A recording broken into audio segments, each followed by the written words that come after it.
दरम्यान विधानसभा निकालांवरही राज ठाकरेंनी नेमकं काय भाष्य केलेलं आहे, कोणकोणते मुद्दे मांडलेले आहेत आपण जाणून घेऊया। मी तुम्हाला आज काय सांगायला आलोय, या मतदानावरती जाऊ नका। लोकांनी आपल्याला मतदान केलेलं आहे, फक्त ते आपल्यापर्यंत आलेलं नाहीये। तुम्ही असं कुठेही मनामध्ये धरू नका की लोकांनी आपल्याला मतदान केलं नाही। लोकांनी मतदान केलं, पण ते केलेलं मतदान कुठेतरी गायब झालं।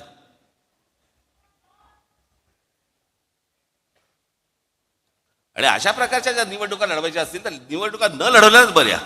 उद्या अनेक लोक बोलतील की राज ठाकरेंचा पराभव झाला म्हणून त्याच्यामुळे ते हे बोलतायत। मी काय बोलतोय, अख्खा महाराष्ट्र बोलतोय।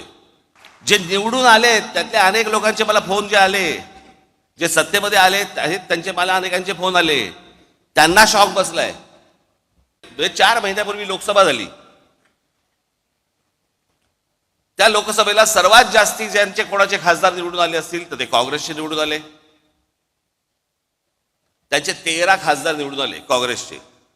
बरोबर बोलतोय? एका खासदाराच्या खाली किती आमदार येतात? साधारणपणे 5 ते 6 आमदार येतात। 6 आमदार येतात, बरोबर आहे? सर्वसाधारणपणे किती आमदार यायला पाहिजे होते काँग्रेसचे? सगळे 6च्या 6 नाही पकडलं, पण एखाद्या मतदारसंघामध्ये 6च्या ऐवजी समजा 4 आलेत, 3 आलेत, काहीतरी त्यांचे 15 आमदार येतात। एबीपी माझा, उघडा डोळे बघा नीट।